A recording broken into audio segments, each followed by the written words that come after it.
Hello and welcome in this video. Today we are going to see another exciting game from the World Chess Championship 2023 between Nepomniachtchi and Ding. Here is the position, and after this extremely deep move on move 11, a5, we have a very cool game, and we're going to learn a lot about the Queen's Gambit decline. So without further ado, let's dive in.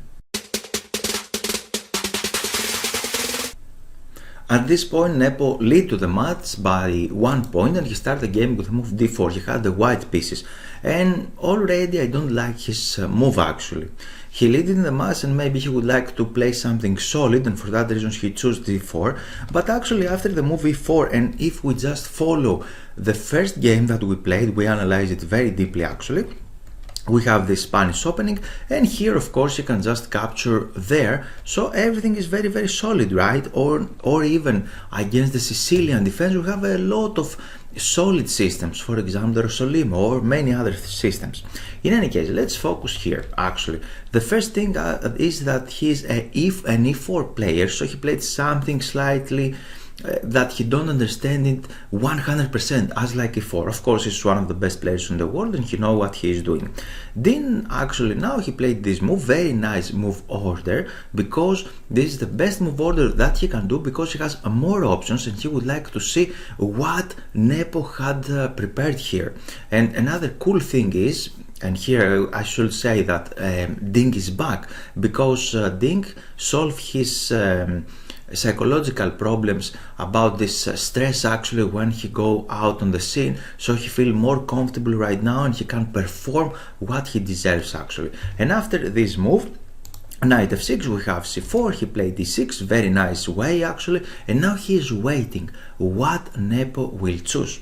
Of course Nepo here can play knight to f3, we can transpose to the Queen's Indian defense, for example. He can play the Catalan, or he can play knight c3 as he did, inviting Ding to play the Nimzo Indian defense, bishop to b4.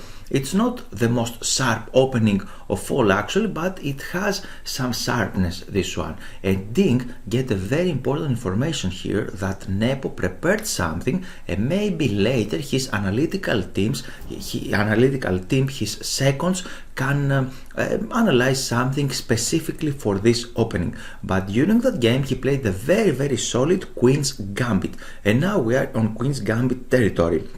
He can reach this position in different move orders. For example, he can just play knight f6 right now. In any case, here I don't like Nepo's next move again, because he played c takes d5 right now.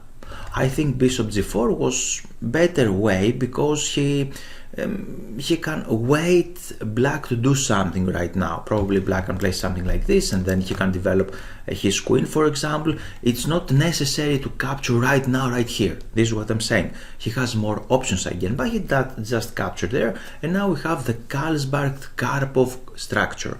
It means that white is going to play this move e3 here, and black is going to play the move c6.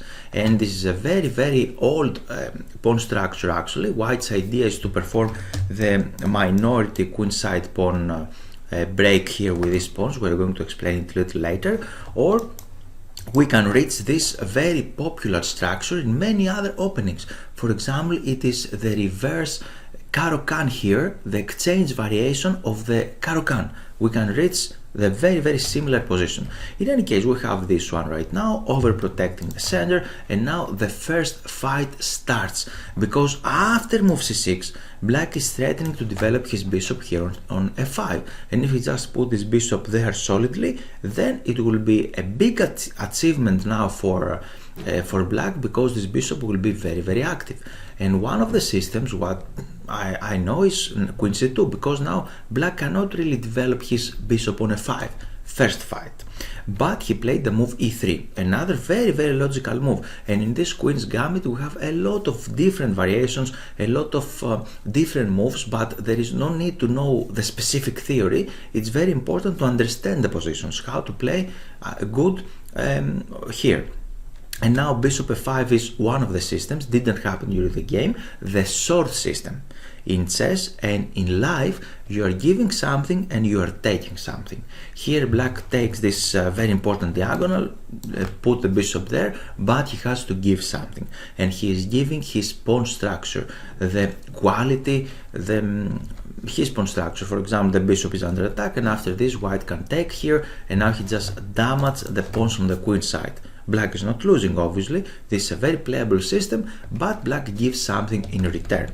Let's go back. He just played this move h6, very nice move actually, because asking some questions, and this bishop has to take the knight, has to go here or there, has to take a decision. It should not stay there forever. And now we have bishop here, bishop e7, and bishop on d3.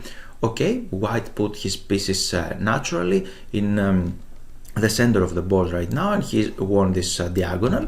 We have short castling, and here one of the lines is knight g to e2. He played this one during the game, very natural move, and white didn't claim this knight on f3. He didn't put it on f3 because he has another plan in mind, and a very nice plan here is to play something like this. And the idea behind this is it's to play f3 and e4 to strike in the center of the board, and later to play this move again, e5 for example, and he can start attacking.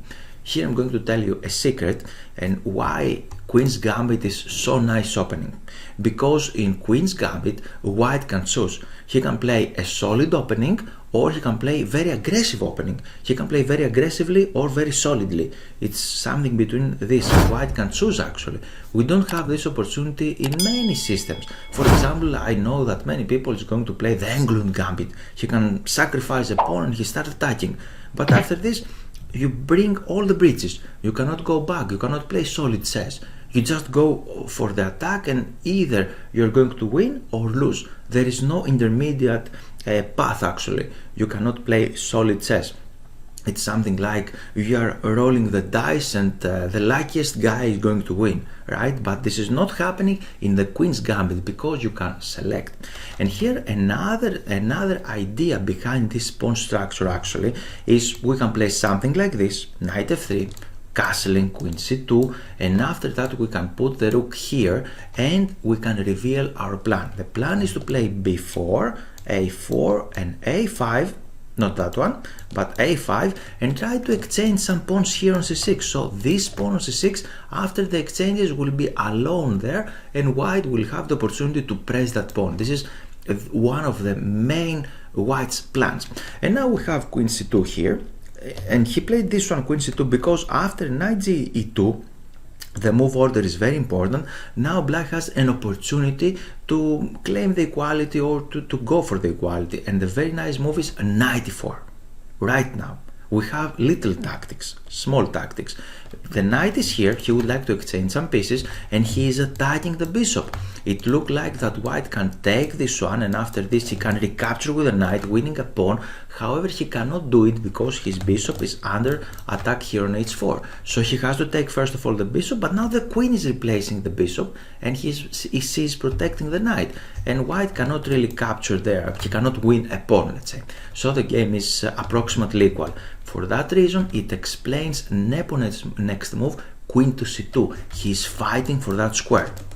Black could fight for that square as well, of course. And we have the next move, and the next move is rook to e8. As you can see, again he is fighting for that one. We have there the knight, and he just developed the pieces. Now a very active move is to play something like f3. Many players do this because, as you can see, we're going to play in the center of the board and maybe in the king side. And as I explained in my previous video, if you're going to attack the king side, maybe you can put your king on the queen side in the other side of the board, so you will have open files and more space for your rooks. For example, here after the move f3, he would like to play something like this, maybe g4, h3 to overprotect this one, and later to play e4. This is another plan. And here we have two ideas. One of the ideas, again, now you can see we have similar ideas. You would like to exchange the bishops, but we cannot go on e4. Can we go to another square? Yes, and this is knight h4. knight h5, but it's not working actually, because he's not going to exchange the bishops. He's going there, and the bishop is playing a very important role over protecting that square, and d4 as well. Black cannot attack this one right now, but you can see later in the game. But this d4 pawn sometimes is a target for the attack. Bishop f2, and white is better.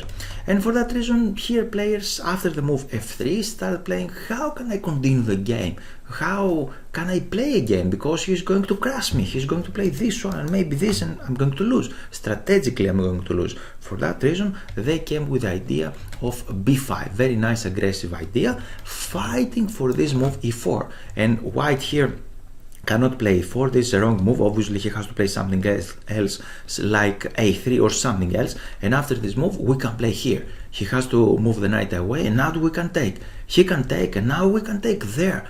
Tactics again, similar tactics, because now we're threatening that bishop with check. And if he just takes here, queen takes, and you see we have two pieces here over protecting this one, and black is clearly better. This is something that I didn't mention in my Greek video, because after that move actually, we're threatening the rook. We can save the rook, we can play knight to b6. We have some moves like this, but here we have a commuter move. It's a really amazing move. It's black's turn actually. You can pause the video and try to think how are you going to play.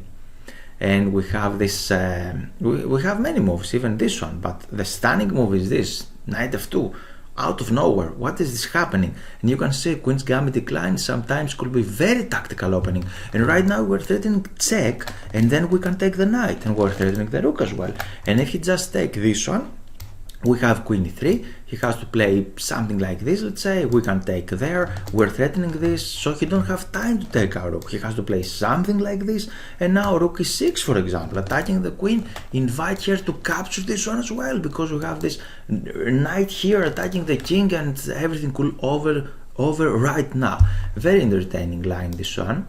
And unfortunately, I didn't show this in my Greek video, but in any case, I'm going to add it on the analysis. Let's go back here. This is all about the move f3, by the way. And during the game, he just played castling. We cannot blame him. This is not a bad move at all. Castling is very nice move. And now we have a very interesting idea, this move a5. But before that, I'd like to say you something. If you like to create very strong plans, like a strong player, then I have a cool solution for you. Plan is the ability to organize your pieces into a common goal and predict the future. The majority of the chess players has problem on that. Hence, the course 8 simple steps to make a successful plan in any situation is the right solution for you. For more information, please follow the link below of that video. With my friend Spiros Kapnisis, the Grandmaster Spiros Kapnisis, we create a very cool course actually on planning, and you're very welcome to study this one in order to learn more about planning. And now Dink playing this move a5. What this move is doing, it's a very deep move, and he analyzed it very nicely. He's understanding the Queen's Gambit in big depth actually. He's understanding very well. The first thing that this move is doing is try to delay or stop this queenside pawn expansion. See, he cannot really push this pawn forward. However, he has another deep idea in which great players of the level on 2800 cannot understand it clearly.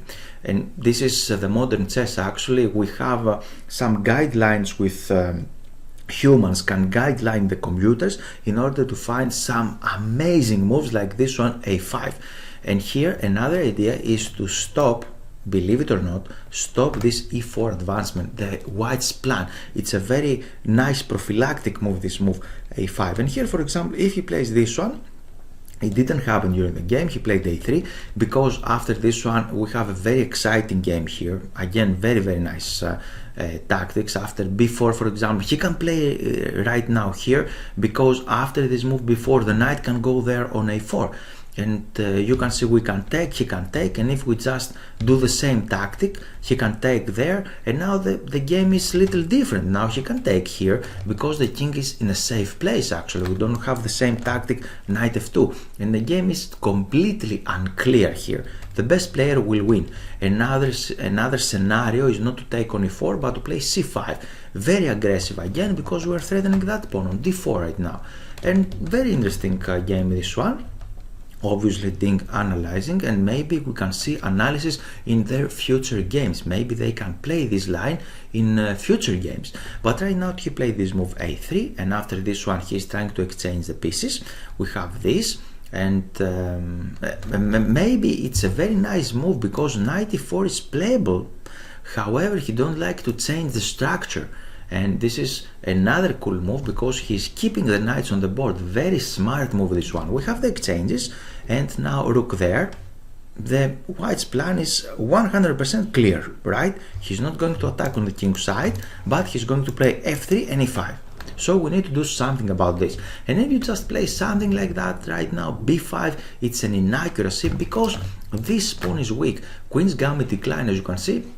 It's a very nice system, and if the opponent has some weaknesses, then we can start attacking these weaknesses. He cannot really destroy his position with these moves like before, because now we can play rook c1, for example, eyeballing to that pawn. This is a backward pawn, weak forever, and we're going to press this one. Or he can play another maneuver, knight b1, and for example after this we're threatening the pawn. He can go here, and you can see this pawn is very weak, the square in front of it is very weak, and black don't have the opportunity to go on c4 right now because we didn't commit ourselves with something like before, something like this. For example, this is a continuation, h3, and now after this we can start attacking this knight, or unstabilize this knight on c4. For example, a4, he cannot really take, we can take here.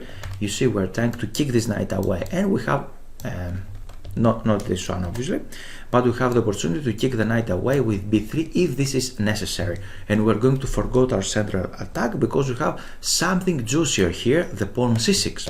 So let's go back. He didn't play b5, he played knight to f8, another cool maneuver because he would like to put the knight here and press what he's going to press, the pawn on d4.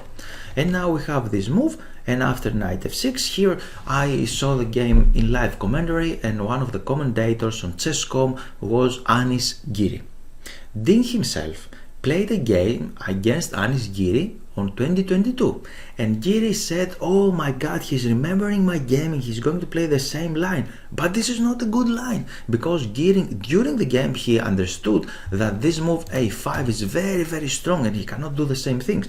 And now Nepo played, of course, this one, and in press conference he said, I remember there is a game about this, I checked it recently, so I have to play something like f3. And now after knight e6, explanation mark, very nice move, because he's putting pressure here, he's stopping this move e4 because we're going to take the pawn, and now Nepo realized that after the move knight b3, the most natural way to protect that pawn, and now he's threatening e4, black has a very nice move. He foreseen this one 10 moves before, and the nice move is something like this b6, overprotecting everything, the knights cannot go anywhere, and if you just play e4, now we have the move a4, attacking the knight.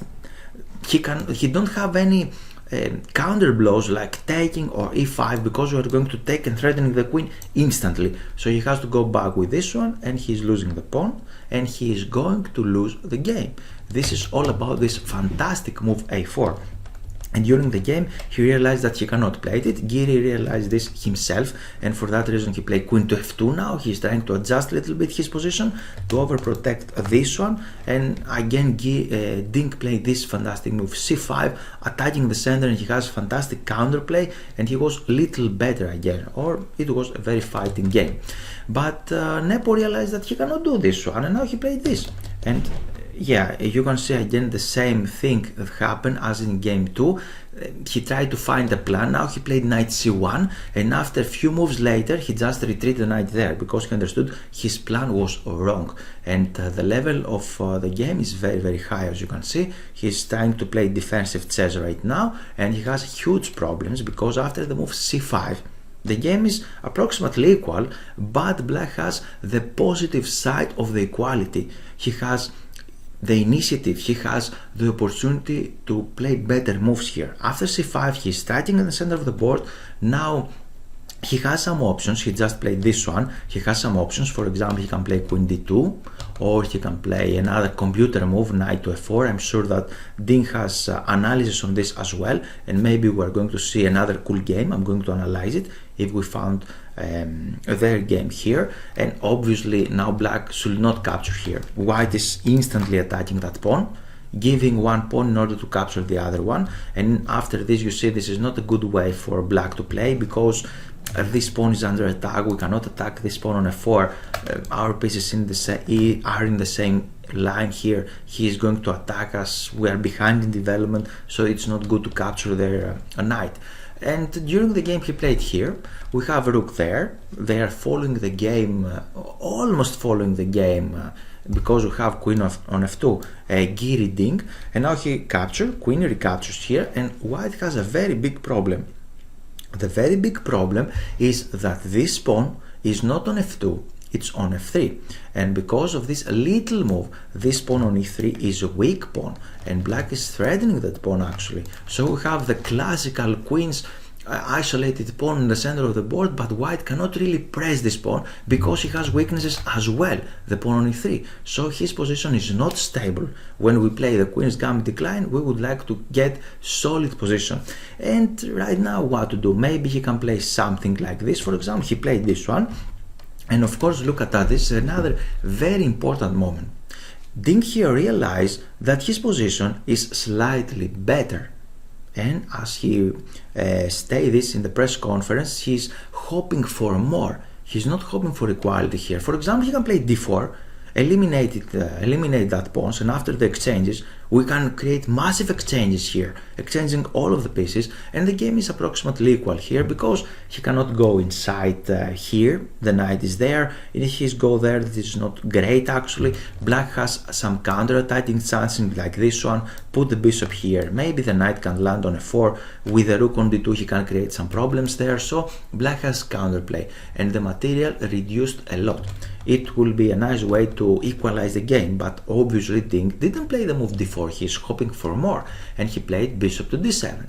We have this exchange, and in the previous game, the queen is here, as I mentioned, Ding captured with the rook.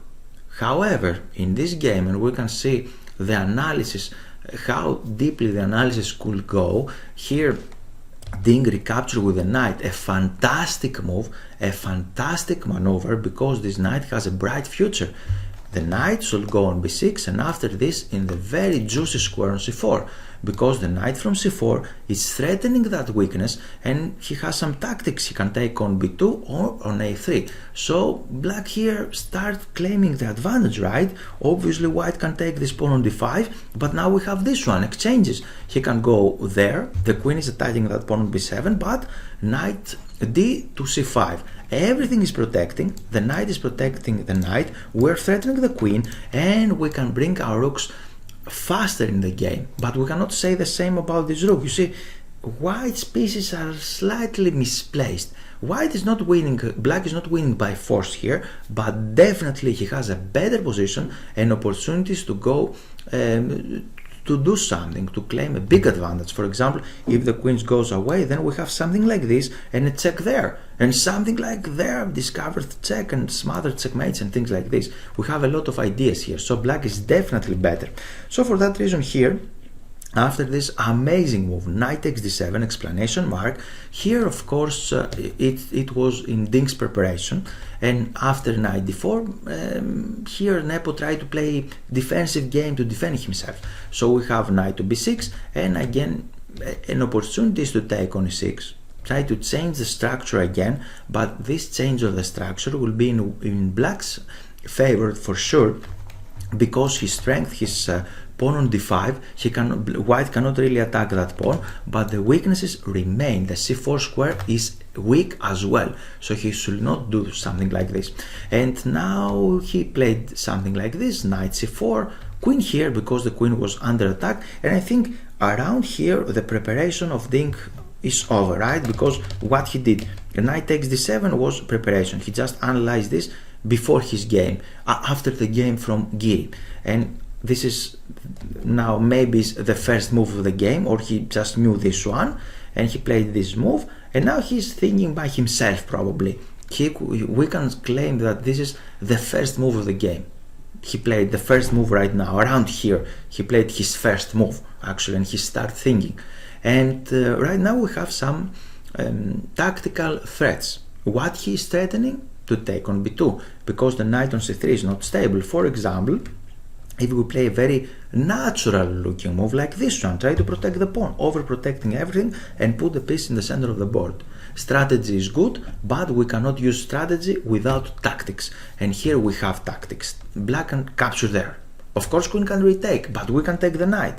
He can take there. So we have this exchanges, and now queen takes here, and you can see we have a pawn up, very healthy pawn up, and black is playing for more here. He is playing to win the game. He has fantastic advantage to win that game.